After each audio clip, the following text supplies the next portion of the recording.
De verse, no, nosotros lo vemos bien. Tienes Pero, eco, se ve eco. eco.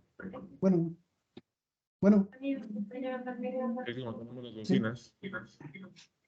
Bueno, ah, sí, márcame en media hora, por favor. Estoy en junta. A ver, de aquí. Sí, ¿Escuchan bien? ya se ve mejor, sí. Le voy a poner aquí hincadito. Vale, entonces empezamos, ¿no?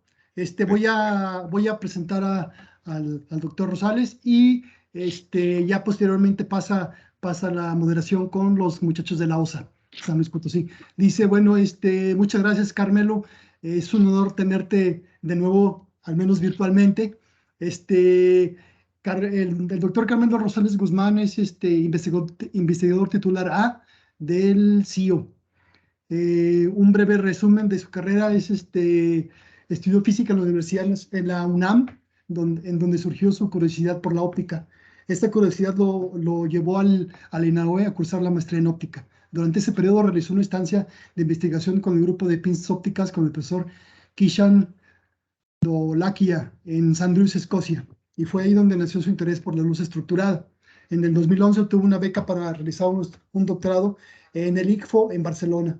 Al término de su doctorado, en el 2015, se unió al grupo de luz estructurada dirigido por el profesor Andrew Forbes, que es una de las autoridades mundiales en luz estructurada y aplicaciones, de la Universidad de Witwatersrand en Johannesburgo, Sudáfrica.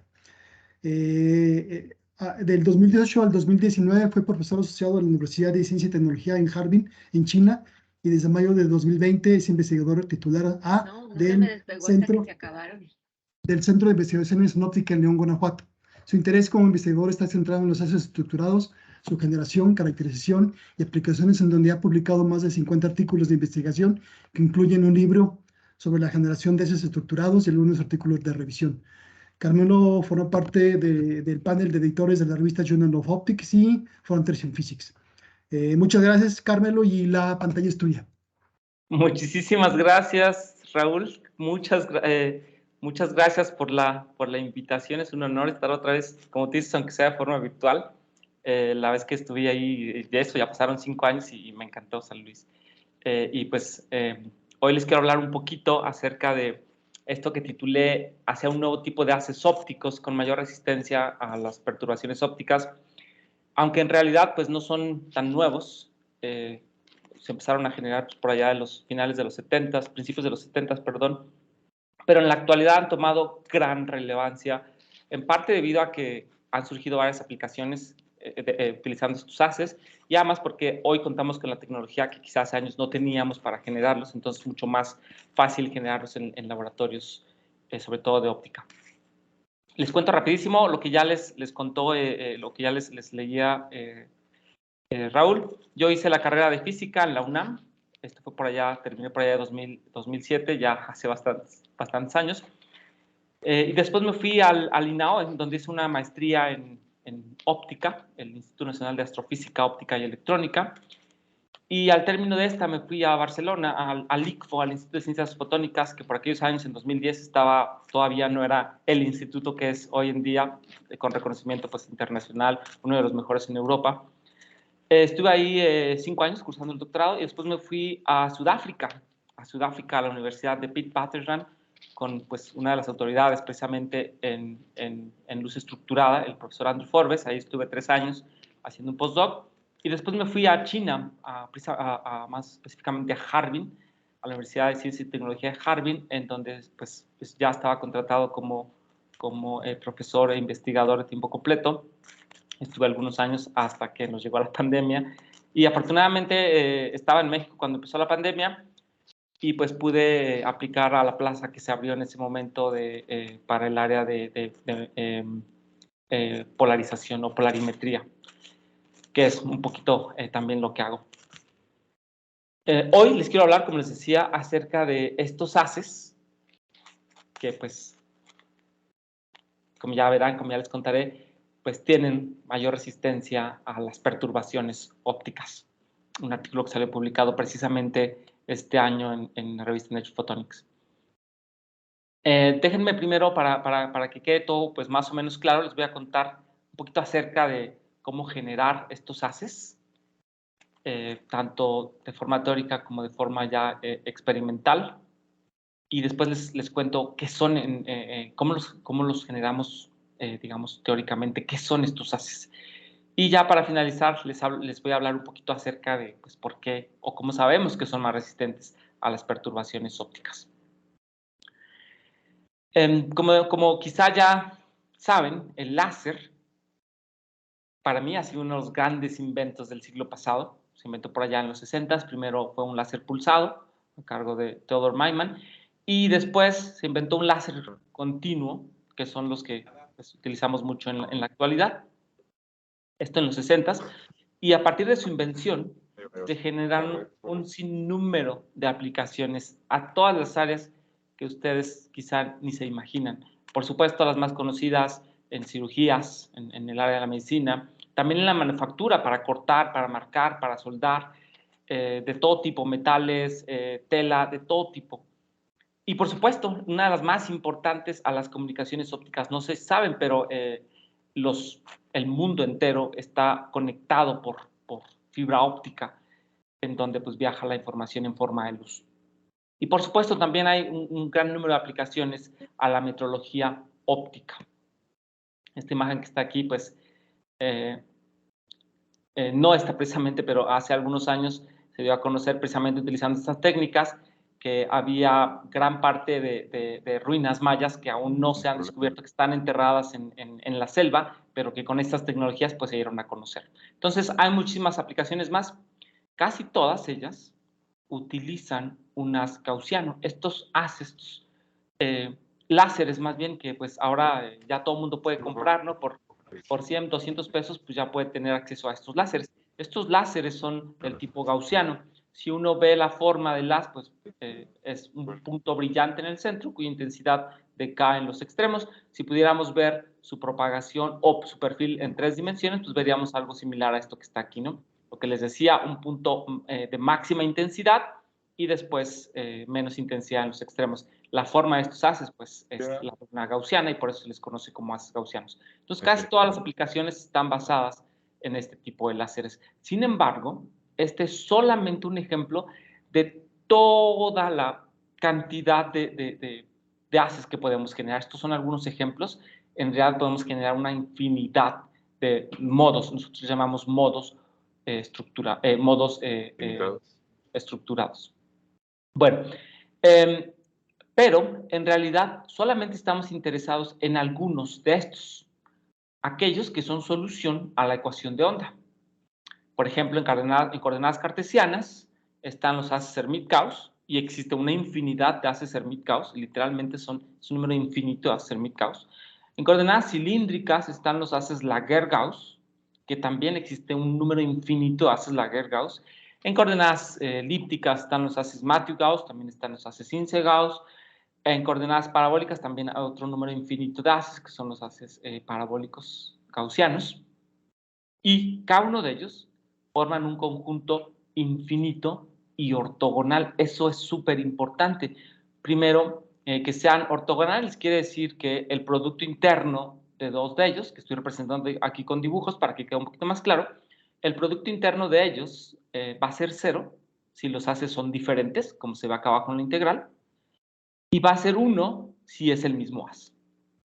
Y con esta simple definición pues pueden hacer muchas cosas más. De entrada, por ejemplo, el hecho de que sea infinito, de que sea un conjunto infinito, quiere decir que cualquier modo, que estoy representando con la función UR aquí, se puede representar como una suma infinita de elementos de esta base. Como ejemplo puse aquí abajo a los haces Laguerre-Gauss. Este modo que se ve aquí a la izquierda es un modo, una función UR, digamos, cualquier modo, y este modo se puede representar como una suma de todos estos, una suma en principio infinita. Los coeficientes que acompañan a cada uno de estos modos pues se pueden calcular con la integral que está acá arriba. No me voy a meter en detalles, realmente pues, no es importante, digamos, para esta charla. Lo que sí es importante es que cualquier modo se puede representar como una suma infinita de todos estos modos. Regresaré un poquito más adelante a esta diapositiva. Bueno, entonces ya quedamos, tenemos una cantidad infinita de modos. Cada solución, mejor dicho, la solución de onda en un cierto sistema de coordenadas nos da un número infinito de soluciones. Y por supuesto, cada uno de ellos va a tener su forma. Ahora, ¿cómo los generamos de forma experimental? Bueno, hacer lo que nosotros llamamos beam shaping, que es básicamente darle una forma diferente a estos haces, pues se ha hecho desde siempre. Una lente, por ejemplo, pues ya le da la forma, como ustedes saben, pasar un haz por una lente o el mismo sol por una lente, pues hace que el haz cambie de forma. También se puede hacer con lentes cilíndricas, por ejemplo. Se puede hacer también con espejos que es, por ejemplo, para calentadores solares, pues también estos espejos le cambian la forma a la luz y nos genera un nuevo tipo de láser. Quizá no los que les voy a presentar ahora, pero es una forma de darle forma a la luz. Y esto ya se conocía desde antes de la era cristiana. Por ejemplo, se sabe que Arquímedes utilizaba espejos pues, como arma de defensa. Enfocaba la luz en las naves o en los barcos enemigos y los quemaba, ¿no? Entonces, pues ya desde esa época se le daba forma a la luz. Nosotros en la actualidad, bueno, perdón, antes de eso, pues otra forma de cambiarle la forma a un haz gaussiano, pues es simplemente recortar una apertura, por ejemplo, en forma de estrella, pasamos un láser por la apertura y nos daría estas estrellas que vemos aquí. Lo podemos recortar en forma de cuadro y ya estaríamos haciendo beam shaping. Estaríamos generando otro tipo de haces con otras formas, ¿sí? Y bueno, quizá recuerden estos láseres que se volvieron famosos hace algunos años, con cualquier forma, ¿no? De mariposas, caritas.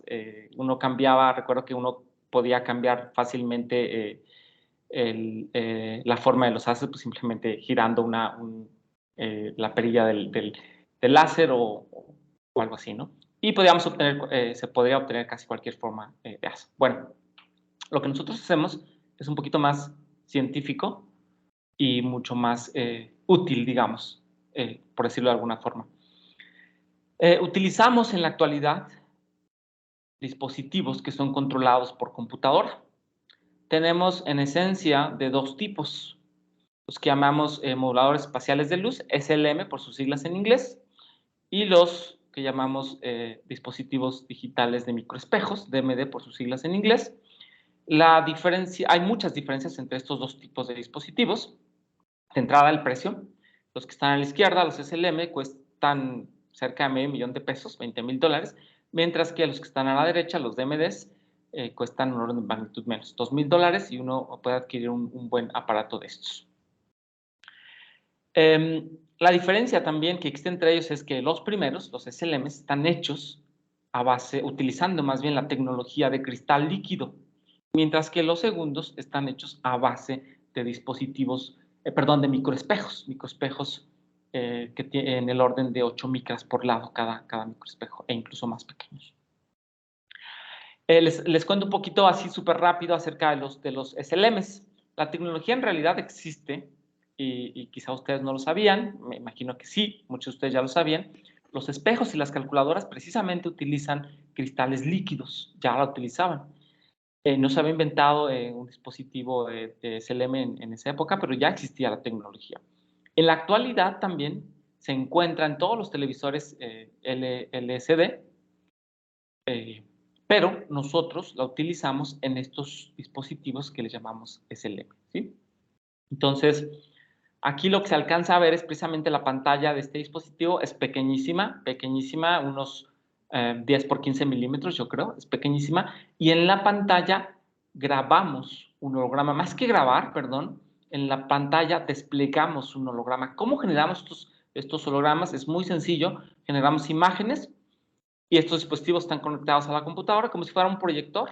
Enviamos la imagen como si fuera un proyector a la pantalla y eso se ve un poquito aquí a la izquierda, se ven ahí distintos hologramas que son los que utilizamos para modular la luz.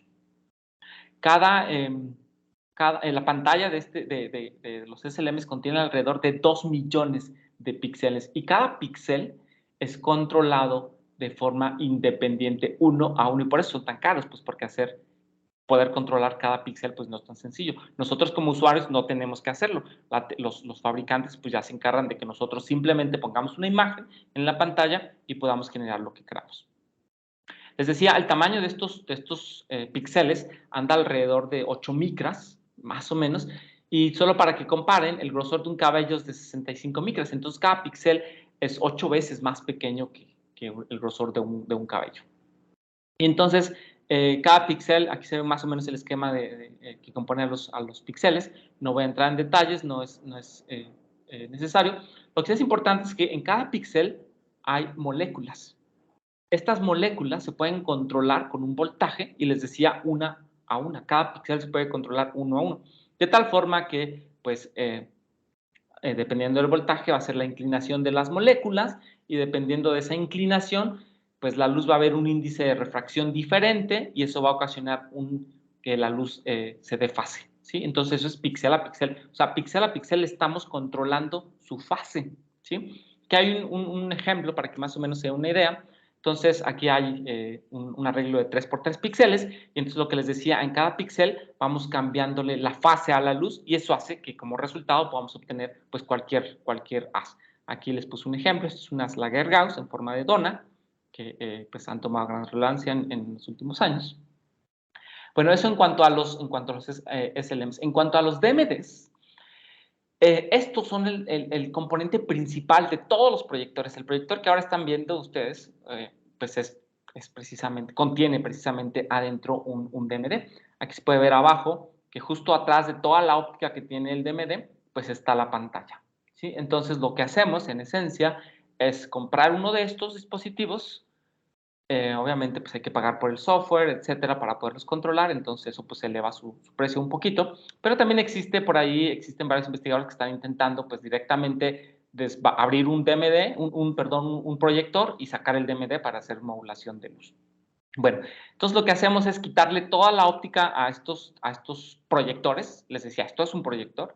Le quitamos toda la óptica y exponemos la pantalla. Y esta pantalla que se ve aquí es la que nos modula la luz. Aquí en la pantalla incidimos con un láser gaussiano, por ejemplo, y lo que sale es un haz pues, con otra forma. Les comentaba que en esta pantalla existen, o tiene más bien, alrededor de también 2 millones de microespejos, ¿sí? Y cada microespejo se puede inclinar a 2 posiciones, encendido, on, y apagado, off. Y entonces la luz que incide, está aquí marcado como incident rays, esa luz que incide se puede ir para un lado o se puede ir para el otro. Y lo que hacemos es entonces poner un detector, por ejemplo, en donde está el estado on, y aquí me va a llegar la luz de todos los espejos que estén en estado on. Aquí hay un ejemplo para que más o menos capten la idea mucho mejor. Y entonces, pues todo lo que está en morado son todos los espejos que estarían en el estado on. Y como se podrán dar cuenta, a propósito puse estos espejos en forma de dona, porque lo que va a salir de aquí es precisamente un haz en forma de dona. Estoy simplificando muchísimo esta técnica, este proceso, para que les quede más o menos claro cómo se hace. En realidad es un poquito más complicado, pero no tanto más, ¿ok? Lo único que tenemos que hacer es poner esta imagen. Les decía, es un proyector, conectamos el aparato a la computadora, lo ponemos en modo proyección, mandamos la imagen. En este caso sería una imagen en donde todos estos espejitos que están en morado estarán en el estado on, y entonces me generaría, en este caso, un vórtice óptico otra vez, un haz con forma de dona. Esto es a grandes rasgos cómo modulamos la luz, lo que hacemos, digamos, para darle forma a la luz. En este caso, otra vez les decía, esta imagen que se ve aquí, que dice Loaded Image, es la imagen que yo pondría en el DMD, y lo que generaría con esta imagen es precisamente lo que se ve aquí abajo. Este es un haz Matthew Gauss, solo para ponerles un ejemplo.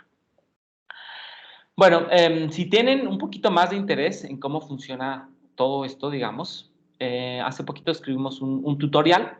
La idea es que sirva para alumnos que desconocen el tema, no solo alumnos, sino también pues, investigadores que quisieran adentrarse un poquito más, en el cual explicamos con más detalle cómo funcionan estas técnicas, ¿sí?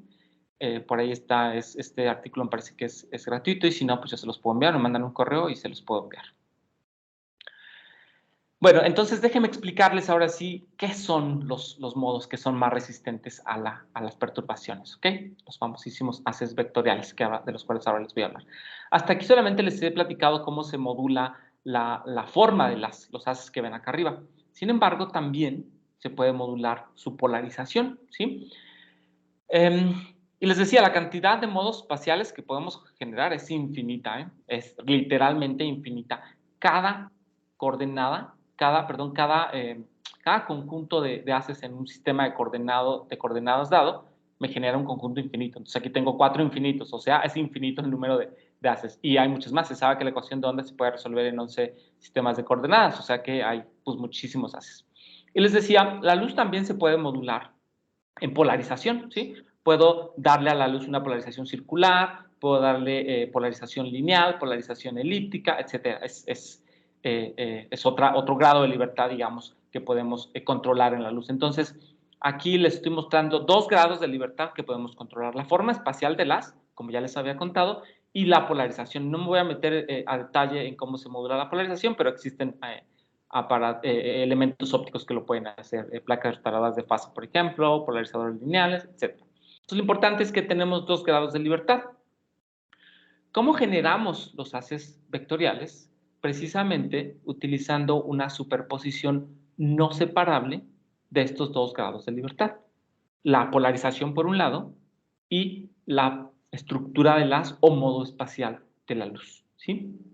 Entonces, combinamos estos 2 grados de libertad de forma no separable. ¿Cómo lo hacemos? Bueno, matemáticamente, digamos, o un poquito con dibujos para que quede más claro, pues generamos 2 haces que sean ortogonales entre sí. Les decía, por ejemplo, en la base de los haces Laguerre-Gauss, todos los haces Laguerre-Gauss son ortogonales, entonces cualesquiera 2 de ellos me sirven. Agarro 2 haces y a cada uno de ellos le doy una polarización que sea ortogonal también. Entonces, por ejemplo, utilizando la polarización circular, al primer haz le daría una polarización circular a izquierda y al segundo haz le daría una polarización circular a derecha. Y estos 2 haces los recombino de forma coaxial y lo que me sale es precisamente un haz vectorial. Un haz cuya polarización es no homogénea. Esto que ven aquí al final, las elipses en color naranja, pues representan precisamente una polarización, digamos, circular a izquierda, y las elipses en color verde representan polarización circular a derecha, mientras que lo que ven en blanco sería polarización lineal. Entonces, este haz contiene todos los estados de polarización, circular a izquierda, circular a derecha, lineal, con una inclinación, con otra inclinación, etc. Entonces, decimos que su polarización es no homogénea. De forma matemática, lo podemos escribir como aparece aquí abajo. LGPL, donde este LGPL sería un haz Laguerre-Gauss, que sería el modo que está acá arriba, y el otro LGPL sería otro modo Laguerre-Gauss, que sería el que está acá al lado. Y las polarizaciones, R sería polarización circular a derecha y L sería polarización circular a izquierda. Esta suma que ustedes ven aquí es un producto, digamos, de 4 términos que no se puede separar. Yo no puedo factorizar ninguno de ellos. ¿Y por qué no los puedo factorizar? Pues porque son ortogonales. Ustedes saben que si tengo 2 vectores ortogonales, pues no es posible escribir a uno en términos del otro, ¿sí? Entonces, esta suma que vemos aquí, esta simple suma que está representada arriba con dibujos, pues es como se escribe matemáticamente a un haz vectorial, ¿sí? Una suma no separable. Y aparece aquí una fase intermodal, ala y alfa. Esta fase solamente pues, me dice cómo van unas con respecto al otro, de si están desfasados, si están en fase, etc. No es importante para esta charla, es importante para otras aplicaciones, pero ahora la voy a ignorar por completo. Esta suma que aparece acá arriba es idéntica a una suma de 2 fotones enredados, ¿sí? Entonces, esta que está acá arriba la puedo escribir aquí abajo como si fuera, pues, utilizando, perdón, notación de la mecánica cuántica. Dada esta similitud matemática, a estos haces también se les conoce como estados enredados clásicos o classical entangled beams, porque pues son haces clásicos, o sea que sí puedo ver, son muchos fotones, pues no puedo decir que son estados enredados o fotones enredados, son muchos fotones, pero de alguna forma están enredados. ¿Cómo están enredados? En sus 2 grados de libertad, polarización y espacial, y por eso utilizamos mucho esta notación cuántica. Entonces,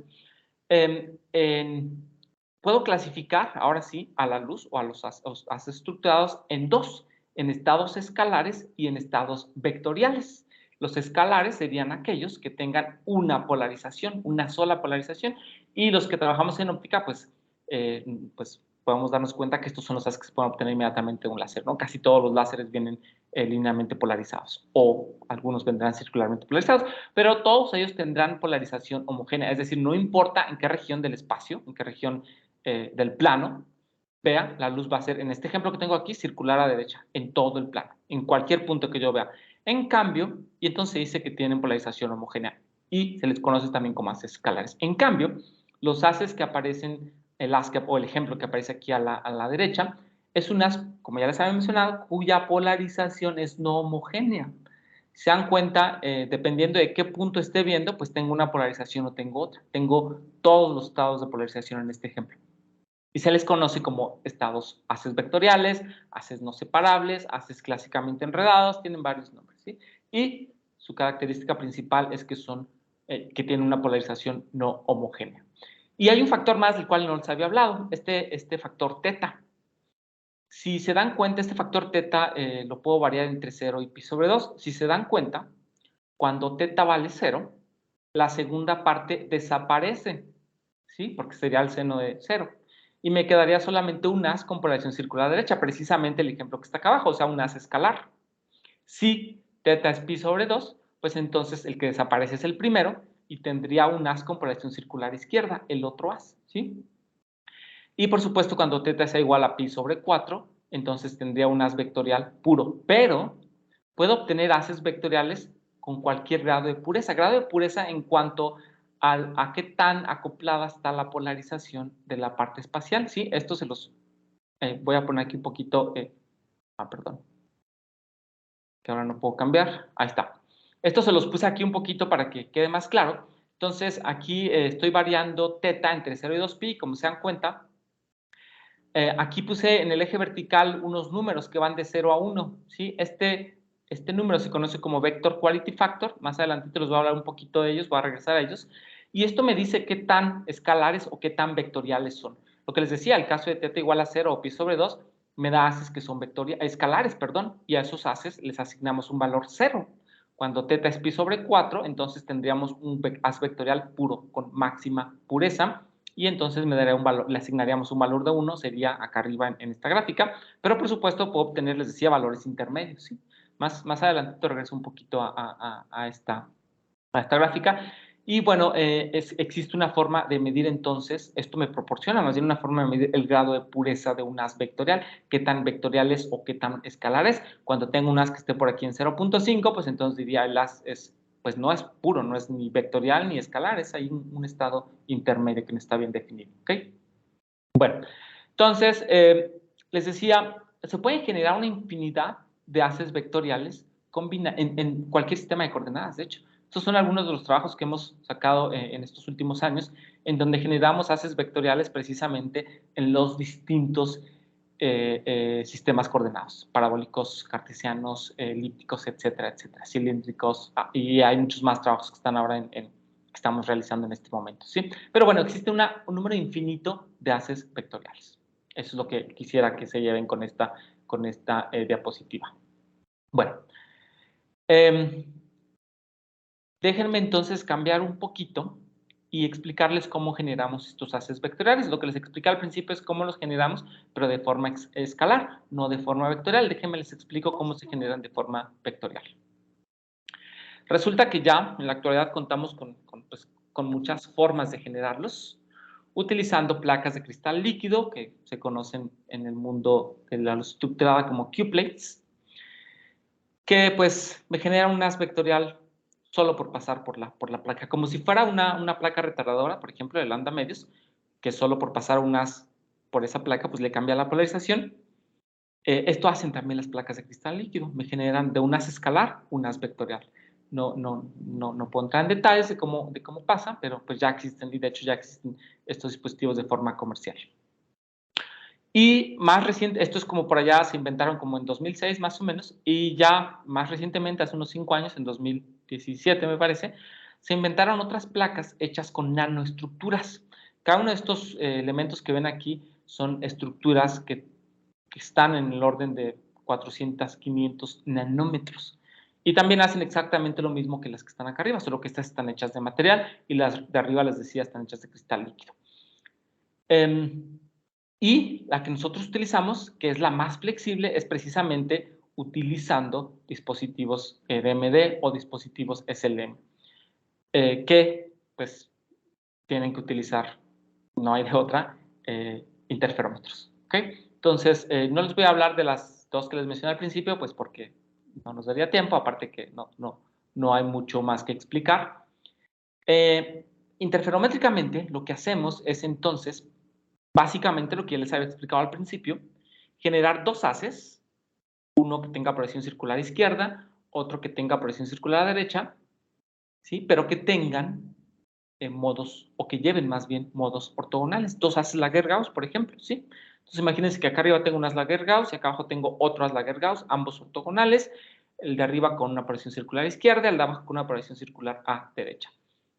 Lo que hacemos es, en esencia, recombinar estos dos haces de forma coaxial, como lo muestra esta figura. Y lo que sale es precisamente un haz vectorial. Ahora, ¿cómo lo recombinamos? Esa es otra historia, ¿sí? Por ejemplo, puede ser un interferómetro. Queremos estos dos haces, uno en un brazo del interferómetro, el otro en el otro brazo del interferómetro, y luego lo recombinamos. Y lo que sale, les decía, es precisamente un haz vectorial.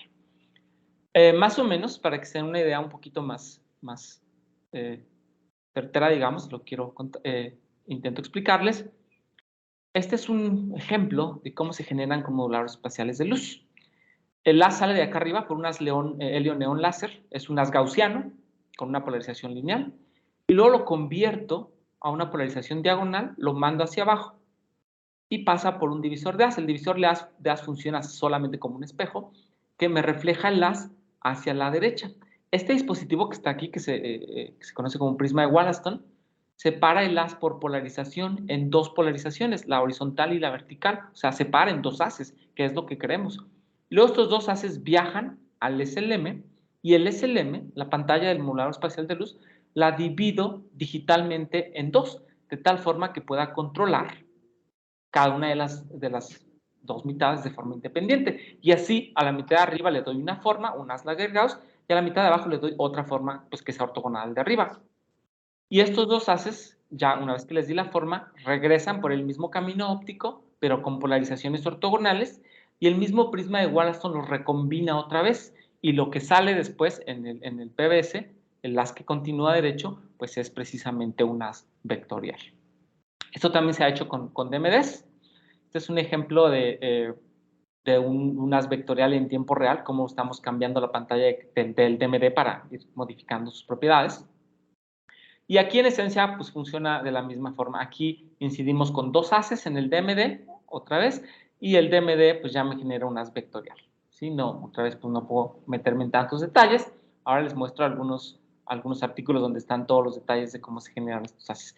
Lo importante es que, como lo muestra esta figura de acá abajo, dos haces con proyecciones ortogonales son modulados por el DMD, y lo que sale del DMD es un haz vectorial como el que estoy mostrando aquí abajo. Otra de las ventajas que tienen estos DMDs es que yo puedo cambiar la pantalla de cristal, refrescar más bien la imagen que pongo en el DMD a velocidades de kilohertz. Entonces puedo generar haces vectoriales a velocidades de kilohertz, 4 kilohertz, por ejemplo, ¿sí? Lo que no se puede hacer con los SLMs. Bueno, entonces esto es más o menos así como generamos los haces vectoriales, y una recombinación, como les decía, una recombinación de dos haces escalares con polarizaciones ortogonales. Si quieren saber un poquito más al respecto, en este libro que escribimos hace algunos años ya, 2017 me parece, hay un poco más de detalles de todas estas técnicas. El libro nuestra intención era pues hacer un libro para estudiantes, que los estudiantes puedan leerlo y puedan empezar a utilizar estos aparatos o a generar este tipo de haces, ¿sí? Está toda la teoría, la parte experimental, contiene programas de MATLAB para generar los hologramas que generan los haces, etc. Desafortunadamente, pues bueno, lo vende la SPY, entonces pues no nos deja regalarlo, pero yo tengo por ahí una copia que es la preliminar a la que se publicó. Si les interesa, pues me pueden mandar un correo y les envío con todo gusto la copia de este libro. Bueno, estos haces, aparte de que son muy bonitos visualmente, pues porque tienen polarizaciones diversas, han despertado han generado como varios conceptos fundamentales. Por ejemplo, el hecho de que se parezcan a los estados enredados de la mecánica cuántica, pues ya genera interés en ellos. Aparte, todas esas cosas también han generado muchas aplicaciones, y por eso es que se empezaron a volver, digamos, populares en los últimos años, ¿sí? No solo porque ya los podemos generar, sino porque también tienen varias aplicaciones. No podría detenerme a hablarles de todas ellas, pero pues nada más para que sea una idea, les quiero contar un poquito acerca de ellas. Como saben, o quizá no, pero los haces gaussianos se utilizan en pinzas ópticas para atrapar partículas y luego manipularlas. Por ejemplo, la imagen que les puse acá abajo, que es de las que más me gusta, es la famosa inseminación artificial, en donde un haz gaussiano atrapa al esperma y lo introduce al óvulo, ¿sí? Lo mueve para meterlo al óvulo. Pero también se han generado aplicaciones de haces Laguerre-Gauss. Estos haces en forma de dona, resulta que estos haces tienen momento angular, rotación, pues, que hace que las partículas puedan rotar, por ejemplo, y ese momento angular se lo puede, pues les decía, pasar a las partículas, atraparlas, por ejemplo, en donde está el anillo y ponerlas a girar. Aquí hay un videito que más o menos intenta ilustrar eso. Esto que ven aquí son partículas, son microesferas que quedan atrapadas en el haz, porque ahí es donde está la mayor intensidad, y luego, pues, las partículas van girando para un lado o para el otro. También, utilizando haces vectoriales, se puede atrapar partículas y luego jalarlas hacia el láser o empujarlas, ¿sí? Aquí está, por ejemplo, el láser. Entonces, simplemente cambiándole la estructura al haz, de tener un haz, digamos, con esta polarización azimutal que llamamos, a tener un haz con polarización radial, simplemente por cambiar la forma del láser, pues puedo empujar o jalar las partículas, ¿sí?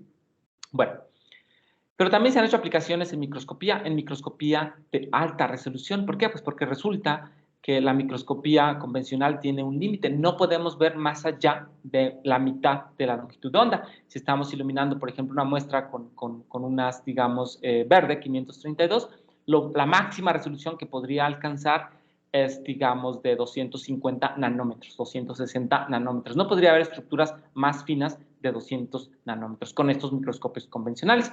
Y es aquí en donde juegan un papel importante estos haces. Esta técnica que llamamos Stimulated Emission Depletion Microscopy, para que sea más simple, lleva al límite la resolución de estos microscopios. Lo que muestro aquí en pantalla es más o menos cómo funciona la técnica. La muestra es primero iluminada con un haz, digamos, en una longitud de onda verde, que excita a las moléculas. Tienen que ser moléculas fluorescentes, las que, para esta técnica, pues. Y lo que veríamos, lo que nosotros veríamos es lo que se ve acá abajo, la mancha que se ve aquí abajo. No podríamos ver detalles finos de esto, ¿sí? Y lo que se hace enseguida es enviarle otro láser, un láser, en este caso, en otra longitud de onda, digamos infrarrojo, y ese láser hace que la intensidad de las moléculas que están emitiendo, que están fluoresciendo, se apague y que solo queden las que están en el centro, ¿sí? Entonces pasamos de un haz que tenía este tamaño a un haz que tiene este tamaño. Y eso lo que nos permite es precisamente ver estructuras, pues, en el orden de 10 a 70 nanómetros. Ahora sí ya podría ver la mancha que antes parecía una mancha, ya la podría ver con más detalle. Aquí hay un ejemplo para que se den una idea mucho mejor. La imagen de la izquierda es precisamente con microscopía normal y la imagen de la derecha es con microscopía estética. Pues para que vean que ahora sí puedo como tener acceso a los detalles que antes no se veía. Y esto es todo un campo de investigación que continúa, no es que se haya parado. Esto fue inventado por allá a finales o principios de los 90, me parece, y en 2015, pues 2014, yo creo, le dieron el premio Nobel pues por esta técnica a Help, que fue precisamente el que inventó la técnica. Bueno, pero existen también aplicaciones en comunicaciones ópticas. En comunicaciones ópticas, ya sea para transmitir información utilizando, para transmitir imágenes, por ejemplo, o para transmitir información con más seguridad, la famosísima Quantum Key Distribution, ¿sí? Entonces, el que está arriba es un ejemplo en donde mandamos información codificada en los distintos haces vectoriales, y en la que está abajo es un ejemplo en donde mandamos información, pero codificándola para que nadie más la pueda ver, ¿sí? Entonces, bueno, hay aplicaciones también en comunicaciones ópticas, y por supuesto también en metrología óptica, en el sensado remoto.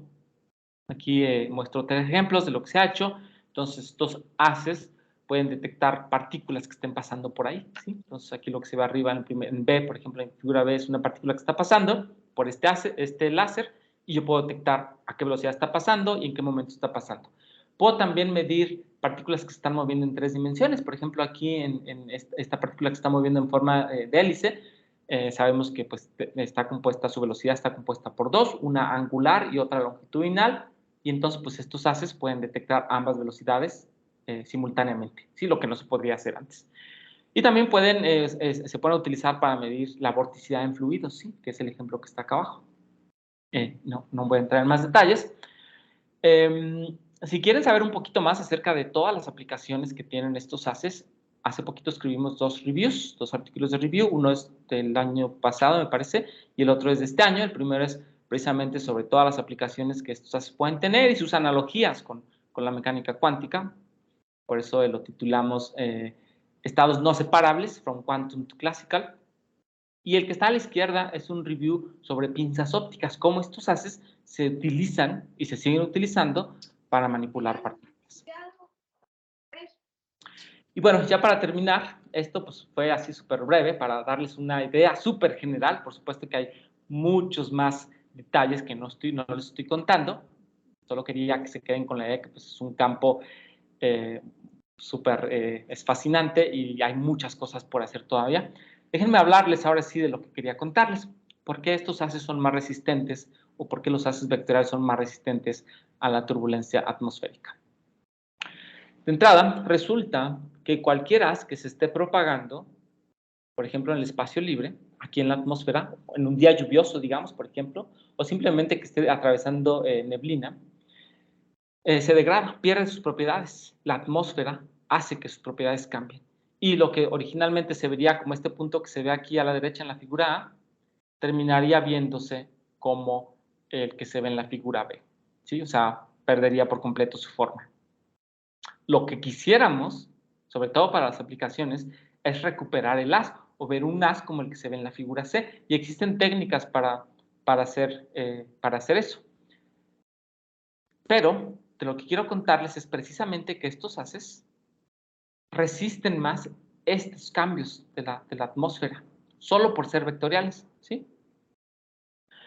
Bueno, antes de eso, pues, ¿qué cosas pueden afectarle su forma a los haces? Pues ya les decía, la misma turbulencia atmosférica, que es el ejemplo que está acá arriba, o por ejemplo, cuando estos haces pasan por agua, por ejemplo.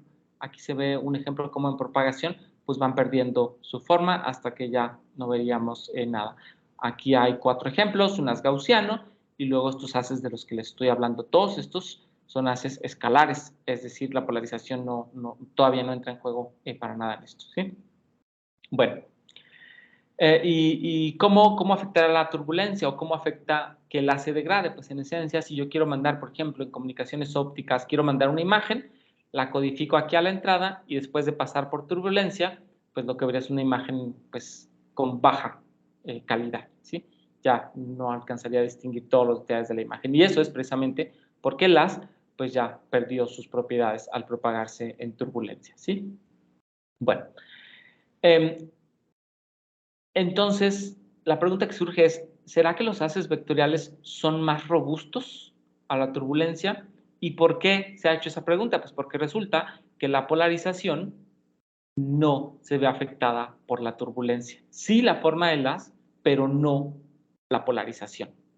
Y esto ya se aplicó. En 2017 se aplicó, es un artículo que publicamos en el cual hacemos la analogía entre dos fotones enredados y los haces vectoriales, que les decía, tienen una similitud, son idénticos, ¿no? Matemáticamente. Entonces, en el ejemplo de arriba, lo que hacemos es generar dos fotones enredados, mantenemos uno en el laboratorio y el otro lo pasamos por turbulencia atmosférica. Y entonces aquí lo que se ve es que pues estamos afectando un fotón, pero el otro no, y eso hace que de alguna forma pues se mantenga el enredamiento cuántico.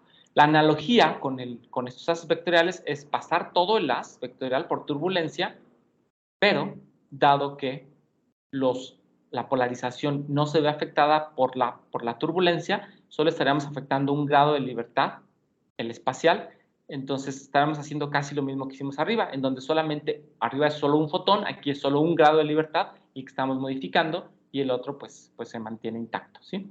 Entonces ya se había aplicado en 2017.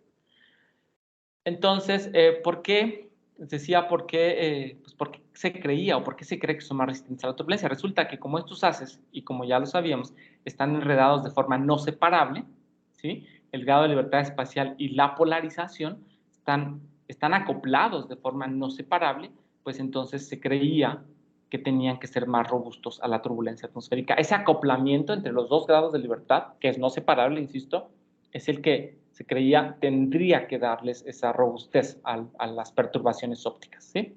Entonces, pues se preguntaban, ¿será que estos son más resistentes a las perturbaciones ópticas, a la turbulencia atmosférica, por ejemplo? Y se dieron muchos resultados, todos contradictorios. Algunos que decían que sí eran más resistentes, otros que decían no son más resistentes.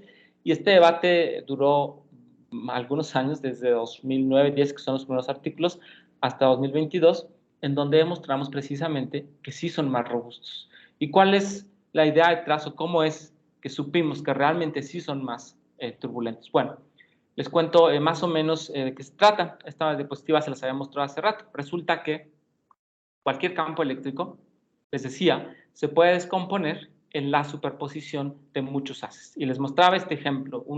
Cualquier haz que tengo aquí se puede descomponer como la suma de muchos haces Laguerre-Gauss. O sea que un haz que ya pasó por turbulencia se vería algo feo como este, pero este haz se puede descomponer en la suma de todos ellos, ¿sí? Entonces todos ellos siguen siendo solución a la ecuación de onda, pero el modo que vería pues ya no es tan bonito, ¿sí? Aquí les muestro un ejemplo más de un haz pasando por turbulencia atmosférica. Resulta que este haz pues se descompone en muchos. Esta gráfica intenta ilustrar más o menos cómo pues, el haz original que está en el centro se va descomponiendo en varios haces, que son los que están al costado. Y lo que vería al final pues es este haz que está aquí abajo, que se ve pues relativamente feo, ¿sí? No, ya perdió su forma por completo, ¿sí? Pero resulta que este haz se puede descomponer como la suma de los 6 haces que están aquí. Todos ellos, insisto, con un peso dado, ¿sí? Entonces, ahora, ¿cómo saber cuáles son los pesos? Es otra historia, pero bueno. Entonces, puedo recuperar este haz, ¿sí? O puedo saber más bien cómo es este haz si lo descompongo en todos estos. Eso es lo importante. Y lo mismo pasa con un haz vectorial. Un haz vectorial, cuando pasa por turbulencia, se descompone. El haz original sería el A, y después de haberlo pasado por un medio que perturbe sus propiedades, se vería como el haz B, que ya no tiene nada que ver con el anterior, pero resulta que este haz también se puede descomponer en una suma de haces vectoriales en otras bases, como lo intento mostrar más o menos aquí, ¿sí? En una suma infinita, insisto, de muchos haces. Entonces, si pudiera de alguna forma medir el haz en estas bases, pues podría saber si son resistentes o no a la turbulencia atmosférica, ¿sí? Lo que hacemos, bueno, y antes de eso, una vez, si sabemos, si podemos descomponer el haz en la otra base, en donde sí es, digamos, resistente a las perturbaciones, pues puedo revertir el proceso. Entonces puedo empezar en un haz como este que tengo aquí, después de haber pasado por turbulencia, aplicarle lo que hayamos encontrado y revertir. Básicamente esto que encontramos es una matriz, ¿sí? Esta T subíndice B, es una matriz que es la matriz que precisamente me identifica cómo es la turbulencia atmosférica, digamos, y puedo revertir el proceso para recuperar la información. Bueno, entonces resulta que la forma, o por qué se tenían resultados tan contradictorios, resulta que la forma en la que se mide si son o no resistentes a la turbulencia depende o importa muchísimo. Las técnicas que se utilizaban para medir, o algunas de las técnicas que se utilizaban para medir, dependían de la base, ¿sí? Entonces, lo que estoy mostrando aquí es cómo medir la vectorialidad de este haz, o cómo medir el acoplamiento entre la polarización y la parte espacial. Entonces, en esencia, sin entrar en detalles, lo que tengo que hacer es proyectar este haz en dos bases, en la base de polarización y en la base de estructura espacial o modo espacial, ¿sí? Pues para saber cómo es que está conformado el haz, ¿sí? Y lo importante es que esta técnica depende de la base, es decir, si yo tuviera un haz con una simetría elíptica, la base espacial tendría que tener también simetría elíptica. Si cambio el láser por otro tipo de haz, pues también tendría que cambiar la base, ¿sí? Bueno, la polarización no, si se dan cuenta, la polarización pues siempre va a ser la misma. Entonces, dependiendo de qué haz tengo o en qué base esté mi haz, pues es la base en la que tengo que medir. Y puede ser, por ejemplo, que este láser que tengo o este haz que tengo al pasarlo por perturbaciones ópticas se transforme o se pueda representar mejor en una base cartesiana, no en esta base cilíndrica. Entonces eso me originaría que a la hora de medirlo, pues lo esté midiendo mal y no pueda saber si es resistente a la turbulencia o no. ¿Okay? No puedo entrar en los detalles de esta técnica, ahora les muestro algunos artículos donde están más detalles, pero bueno, en esencia esta técnica me mide precisamente lo que llamamos nosotros vector quality factor, qué tan enredado está o qué tan acoplado está la polarización y la parte espacial del haz. Entonces, pues aquí otra vez les muestro la gráfica, nada más para que lo recuerden. Cuando pasa por polarización el haz, uno puede pensar que la polarización, por turbulencia, perdón, uno puede pensar que la polarización y la parte espacial se están desacoplando. ¿Y por qué uno puede pensar? Porque las medidas me lo están indicando, ¿sí? Pero resulta que no, resulta que lo que quizás estamos haciendo mal es estamos midiendo en un sistema de coordenadas que no es apto para la medida. Y por eso nos está arrojando estos resultados. ¿Qué sería lo ideal? Que pudiéramos encontrar una base, una técnica de medición que no dependa de la base. Y eso fue precisamente lo que hicimos. En 2019 publicamos un artículo en donde encontramos una técnica para medirle la calidad a estos haces, o qué tan acoplado está el grado de libertad y la polarización, que no depende de la base, ¿sí? Y por eso le llamamos Basis Independent Tomography, para medir la no separabilidad. Sin entrar en detalles, esta medida precisamente está basada en técnicas polarimétricas, en técnicas de polarización, en los parámetros de Stokes. Ya les mencionaba hace rato que la polarización pues, es independiente de la base, entonces por eso lo ideal fue encontrar precisamente una medida, una técnica que no dependa de la base, y eso fue lo que hicimos. Esta técnica no depende de la base porque solamente depende de medidas de intensidad, y con eso pues lo aplicamos al experimento. De entrada, esta técnica pues ya me permite medirle la vectorialidad a cualquier tipo de haces. ¿Sí? Haces elípticos, por ejemplo, pues tendría que proyectarlos, si utilizamos la primera técnica, tendría que proyectarlos en una base elíptica. Con esta nueva técnica no es necesario, simplemente tengo que tomar medidas de intensidad para medir algunos parámetros que se llaman los parámetros de Stokes, y con eso podemos reconstruir qué tan vectoriales son, o el acoplamiento más bien entre la parte espacial y la parte de polarización. Y esta técnica fue la que llevamos al laboratorio, ¿sí? Y lo que hicimos fue pasar o mejor dicho, esta técnica fue la que nos permitió precisamente saber que estos haces son más resistentes a la turbulencia, ¿sí? Medimos un haz pasándolo por turbulencia atmosférica. Lo que está acá abajo me indica cómo voy aumentando la turbulencia atmosférica, y lo que está en el eje Y me indica cuál es la calidad de o cómo están acoplados la parte espacial y la parte de polarización, lo que también llamamos, les decía, Vector Quality Factor. Entonces, si medimos con la técnica en azul, que es la que depende de la base, pues precisamente me dice que el haz, cuando va propagándose, pues se va degradando y va perdiendo sus propiedades vectoriales. Mientras que si lo medimos con una técnica que no depende de la base, Basis Independent, en naranja, pues precisamente me indica que estos dos estados, polarización y parte espacial, siguen acoplados. El haz vectorial no ha perdido sus propiedades, ¿sí? Bueno, y pues tuvimos que llevarlo al laboratorio para corroborarlo. Esto es nada más un ejemplo de todos los experimentos que hicimos. En este lo que hicimos básicamente fue pasar el haz por turbulencia atmosférica, digamos, generada pues básicamente por calentamiento del aire. Calentamos el aire y pasábamos el haz por ese aire que ya estaba caliente, y le íbamos aumentando la temperatura. Este gráfico que está aquí a la derecha muestra precisamente eso. En Y está la temperatura. Cómo al irle cambiando la temperatura, en esencia al irle cambiando la temperatura, pues estamos cambiando las fluctuaciones del índice de refracción, y eso hace que la turbulencia, digamos, de alguna forma aumente. Y entonces lo que me dicen las medidas es precisamente que si aumento la temperatura, aumento la turbulencia atmosférica, el acoplamiento entre los haces disminuye, se va a cero, que es lo que muestra en verde y en azul. Eso cuando lo medimos con una técnica que sí depende de la base. Pero si hacemos exactamente las mismas mediciones con una técnica que no depende de la base, acá arriba en naranja y rojo, pues efectivamente corroboramos que los haces mantienen sus propiedades, no se degradan, ¿sí?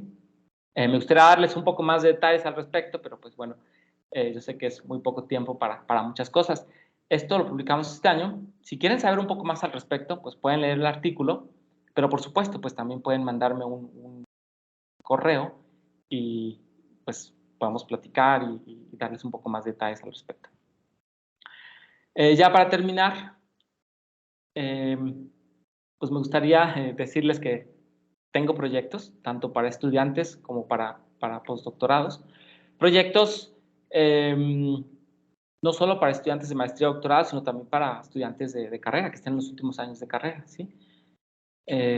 Aquí echen un ojo a mi página si les interesa. Ahí hay un poquito más acerca de todos los proyectos en los que estoy trabajando actualmente. Todas las cosas que estamos haciendo, esto que les mostré es solamente uno de los tantos proyectos. Hay muchas cosas más, todas ellas súper bonitas.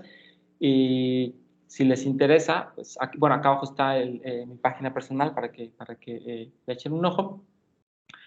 Si les interesa, también aquí está mi correo electrónico para que pues me manden un correo y platiquemos con más calma. Y les dejo otra vez el link a mi página para que le echen un ojo. Y con eso termino. Muchísimas gracias por su atención y otra vez agradezco la invitación. Ahorita el de Marco. Ahorita. Bueno, muchas gracias, Carmelo. Tenemos tiempo para algunas preguntas. ¿Alguien quiere dar alguna pregunta? Edgar Cerda, adelante. Hola, ¿qué tal? Buenas tardes, Carmelo. Muchísimas gracias por tu plática. Está muy interesante. Yo había oído hablar de estos haces vectoriales, pero nunca había entendido bien cómo estaban, ¿no? Genial. Porque es relativamente nuevo, ¿no? Todo esto, ¿no? Sí, pues el auge empezó por ahí 2009 un poquito y ahora en 2015 que empezamos a utilizar DMDs, pues el boom se ha disparado, claro, porque estos DMDs son baratísimos. Oye, yo tengo ahí un par de preguntas. Esto Adelante. tiene que ver con esto de los DMDs, ¿verdad? Porque sí. Con el SLM tú puedes controlar la fase. Sí. Con el DMD no. No puedes. Pues no directamente porque son dispositivos de amplitud, pero sí existen técnicas en donde, o técnicas que te codifican la fase, en la amplitud. Básicamente lo que hacemos es, de alguna forma, codificar la amplitud en el grosor de... Esto, para generar hologramas tenemos que superponerlos con una rejilla de difracción para separar los distintos órdenes. Y entonces lo que hacemos es, en esencia, cambiar el grosor de la rejilla de difracción o de las franjas para modular, digamos, de alguna forma la amplitud. Es, digamos, de forma simple, pero por supuesto que todo esto tiene ahí pues todavía una explicación matemática más sólida. Pero en esencia lo que hacemos es jugar con la frecuencia de la rejilla y eso modula tanto la amplitud como la fase. Jugar con la frecuencia, con la frecuencia de la rejilla que codificamos. Entonces, las rejillas que ponemos pues, pueden ser o más cortitas, digamos, o más delgadas, y eso hace que okay. Sí, pero si quieres te puedo dar más detalles, me mandas un correo y te mando ahí más de información. Digamos, los códigos que utilizamos para generar los hologramas también. Muchas gracias. Bueno, no sé si tengo por ahí otra. Sí, adelante. Es relativo a lo de la última parte, ¿verdad? Sí. Así, inocentemente, sí. Yo pensaría, bueno, es que si están enredados, como si son no separables, sí. debería ser menos robusto, ¿no? Porque si cambias una cosa, se cambia la otra. Si fuera separable, o que cambias la forma, pero no cambias la polarización. Si es no separable, cambias una y se cambia la otra. Entonces, ¿cómo se arregla esa aparente paradoja? Sí, ese es precisamente el debate que ha existido siempre, ¿no? Pues porque, y tiene que ver con eso, ¿no? Uno piensa que pues porque están acoplados, como tú dices, cambiando uno, pues tendría que modificar al otro. Pero pues precisamente también es esa parte la que los hace más robustos, que ese acoplamiento hace que no puedas cambiar tan fácilmente uno, la amplitud, la forma del haz, por ejemplo. Ok. Sí, o sea, que estén acoplados, pues resulta que la turbulencia los ve como, resulta más difícil. Ok, como es más difícil cambiar la polarización, sí. y la polarización está amarrada a la forma, Sí. entonces no cambia tanto la forma. No cambió tanto, sí. Y el problema que tenían entonces era que cuando lo están midiendo con la misma base Sí, con la que... Pero entonces eso no es un problema nada más finalmente de opinión, o sea, porque si... a lo mejor, es que no sé, o sea, te pregunto sí, para saber, ¿no? No estoy sí. cuestionando de si sí o si Sí, no, no, pero... no, adelante, no, por supuesto. ¿verdad? Porque finalmente depende cómo lo midas, ¿no? Sí. Y depende de lo que llamas, a qué le llamas ser robusto, ¿verdad? Sí. Porque a lo mejor yo quiero que sea robusto en el sentido de que me salga lo mismo midiendo con la base original. ¿Verdad? Sí, sí, entiendo más o menos tu pregunta. Lo que pasa es que lo que estamos diciendo es, o lo que encontramos fue, estos haces sí son robustos, siempre han sido robustos. Lo que pasa es que lo Sí. estábamos midiendo mal. Si medimos, y lo que quisiéramos es que, pues, no importa cómo los midamos, pues mantengan sus propiedades, ¿no?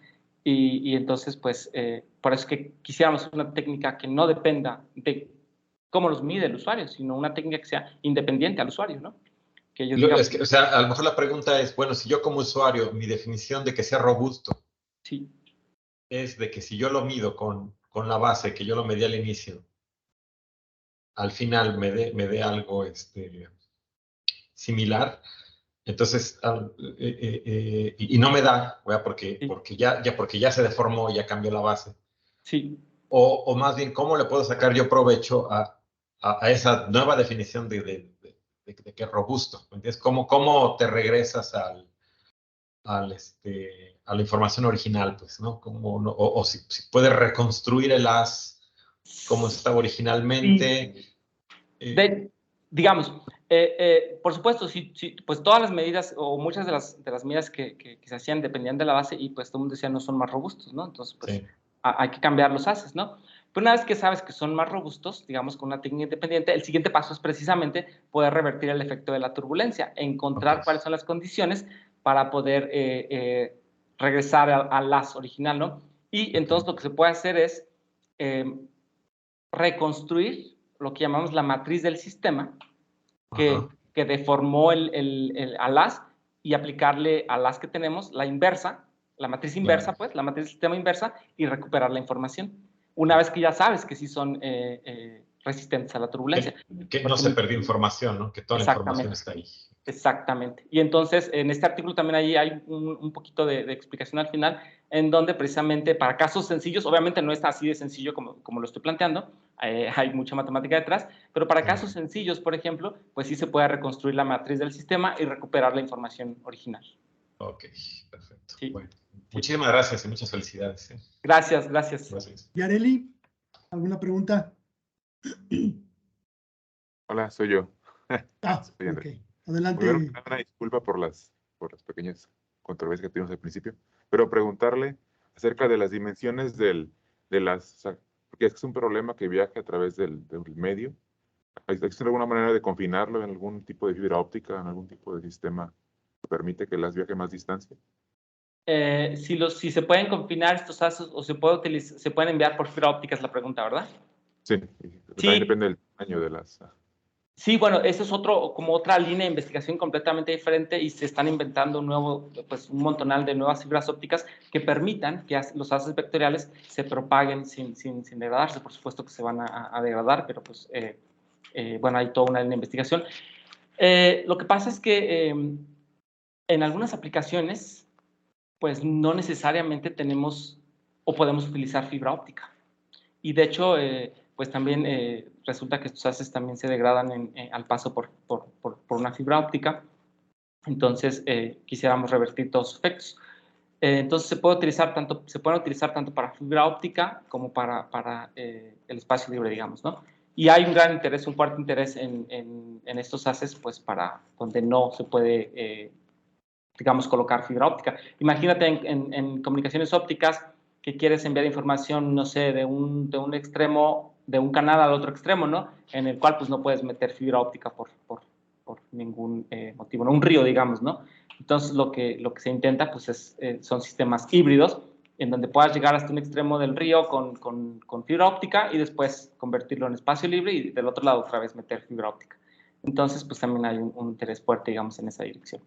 Y también hay una tendencia muy fuerte a sistemas con este tipo de haces debajo del mar. Por ejemplo, comunicación entre un barco y un submarino, por ejemplo, ¿no? Para poner un ejemplo, en donde pues no podríamos utilizar fibra óptica. Entonces sí hay un fuerte, digamos, una fuerte tendencia al uso de estos haces en espacio libre.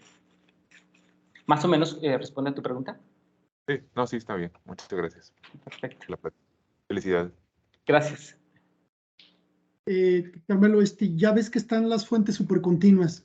Sí. Que, o sea, no láseres supercontinuos, sino fuentes supercontinuas, en este caso de banda muy ancha, ¿no? Que es un haz blanco, pero en realidad tiene un espectro grande, ¿no? Se podría usar ese haz para esos esquemas y de tal manera que bueno, ciertas longitudes de onda mantengan esa información como si fuera un láser. Sí, si te preguntas generar estos haces, digamos, con un láser supercontinuo, la respuesta es sí. Ese otro grado de libertad nos proporcionaría también otra forma de generar haces no enredados utilizando la longitud de onda. Ok. Entonces podríamos generar, por ejemplo, sistemas que les llamamos tripartitas, en analogía a la mecánica cuántica, en donde serían 3 grados de libertad los que están enredados: la longitud de onda, la polarización y la parte espacial. Sería muy interesante. Sí, hay un trabajo súper fuerte en esa dirección. Yo, sinceramente, no he hecho nada de eso, pero hay también mucho ¿Lo trabajo. conoces? Si me puedes mandar esa referencia, por favor. Sí, ahora te la mando. Este artículo que publicamos hace poquito fue con un colega es un colega de China, pero está ahorita en Southampton. No, perdón, ahora te lo muestro rapidísimo. Estados no separables de la óptica, de la cuántica a la clásica. Ahí hay un poquito más de información al respecto. Okay. O sea, es un artículo review y entonces pues ahí este amigo que está trabajando en eso, pues ya puso un poco más de información al respecto. Y ya ya hice una captura de pantalla. Perfecto. Como quiera que sea, el Advanced Photonics ese que tienes ahí, es y el otro, el Laser Photonics News Reviews, son libres de acceso, ¿verdad? Estos dos son libres, sí, estos dos son libres, sí, porque sí, nos cobraron para publicarlos. Pero sí, claro. Okay. Bueno, ¿alguna otra pregunta? Sí, otra pregunta. Ay, no, es que no hay cómo ponerle la manita. Oye, codifican información, según me pareció en una, ¿verdad? Entonces la ponen al mismo tiempo en el holograma, porque me pareció oírte que dices que estás utilizando hologramas. Sí. ¿Y estás utilizando cuál técnica? ¿La de Superpixel, Lie o cuál otra? Estamos utilizando la de Lie, sí. Uh-huh. Para generar hologramas, dices, ¿verdad que sí? Sí. ¿Nos podrías compartir, bueno, el libro? Yo estoy interesada en el libro. Sí. En los artículos que, bueno, que nos puedas, en el que se pueda, ¿verdad? Porque hay unos que no. Órale, pues. Sin problema, sí. Mándame un correo para que ya así te responda y ahí te envío, pues, digamos, más, pues, todo lo que hemos hecho, digamos, y que creería te podría servir. Ok. Muchas gracias y felicidades. Está muy interesante todo tu trabajo, ¿eh? Muchas gracias. Pues, ¿hay alguna otra pregunta por ahí? Bueno, si no hay algo, si no hay preguntas, agradecemos a Carmelo. Muchísimas gracias, Carmelo. Y esperamos verte aquí en la semana del ICO. Sería genial para estar por ahí. Sí. Y estamos en contacto. Estamos en contacto. Muchísimas gracias por la invitación y a todos por estar aquí en la presentación. Perfecto. Muchas gracias. Bye. Bye. Hasta luego. Gracias. Gracias.